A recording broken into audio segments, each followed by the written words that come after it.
Oh dear. It's fair to say that Sony's foray into the superhero genre has been a bit of a mess.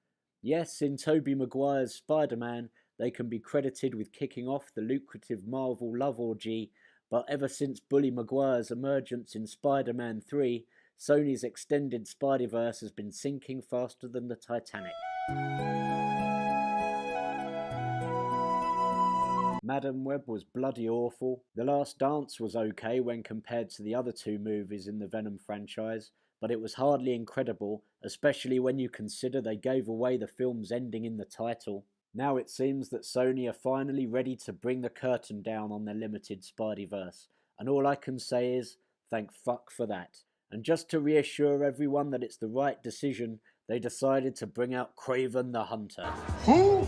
To remind everyone of why it is that they are putting this limping, rabid, and rather pathetic beast out of its misery. If you've never heard of Kraven the Hunter, who? Then you're probably not alone. He's hardly the most notorious Marvel character, but even if you have read the comics, you will still have absolutely no idea who this guy is. He's been completely butchered, repackaged, and shrink-wrapped. Rather than the vicious anti-hero who hunts down superheroes like Beast, Wolverine, and more famously Spider-Man, we instead get a guy who looks like he's actually trying to be Spider-Man. The trailer did a pretty good job of making this movie look interesting. I love the idea that we might finally be getting a violent and bloody Marvel movie. After all, that's what I hoped for when I heard that Venom was being brought to the silver screen. The character in the comics was brilliantly brutal and vicious, but Sony decided to cop out, making everyone's favourite symbiote into a corny, crap, and cheesy caricature brought to life with terribly unconvincing CGI sludge. Most of the time while I was watching the new Venom movies, I found myself wishing they had stuck with Topher Grace's original incarnation from Spider-Man 3. Kraven the Hunter tries to be cool, dark, and edgy, but it completely misses the mark. The story starts as Sergei Kravenov breaks into a Russian gulag so he can assassinate a gangster. Then we travel back in time so we can find out how Sergei got his powers. While on safari with his younger brother and his gangster father, a 15-year-old Sergei is attacked by a mythical lion.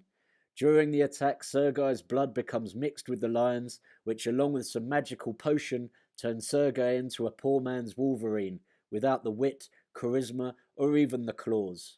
Sergei then adopts the persona of Kraven the Hunter, a vigilante who wakes up one morning and decides he's randomly going to start killing off bad guys. What bad guys, you ask? Hunters? Yep, sure. Drug dealers? Why not?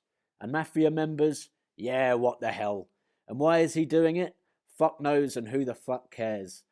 I dedicated about 2 brain cells trying to work out his motivation, and the best I could come up with was that he doesn't like his daddy very much. Perhaps he's just watched too many Liam Neeson movies. I will find you. I will kill you. The entire film is laughably bad. The dialogue is truly terrible. It's meant to be funny, and I suppose it is. It's absolutely hilarious, just not in the way it was intended. The dialogue between Kraven and Calypso is supposed to be witty flirtation, but it's just wooden and clunky.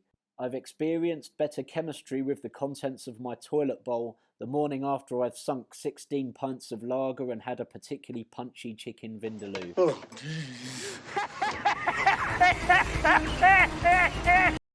The interactions between these two almost makes the dialogue in Madam Web look engaging. He was in the Amazon with my mom when she was researching spiders right before she died. The villain is so bad, it's almost like a prank on the audience. He's literally just some random nerd who was in Africa with Sergei's dad when he was in Africa shooting lions right before Sergei died.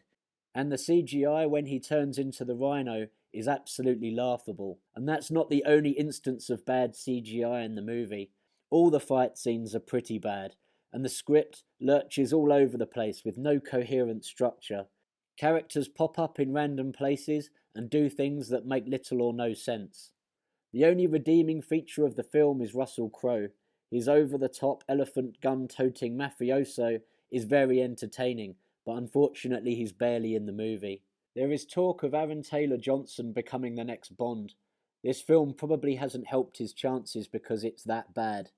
I'd be surprised if we see this iteration of Kraven again because this movie was fucking atrocious.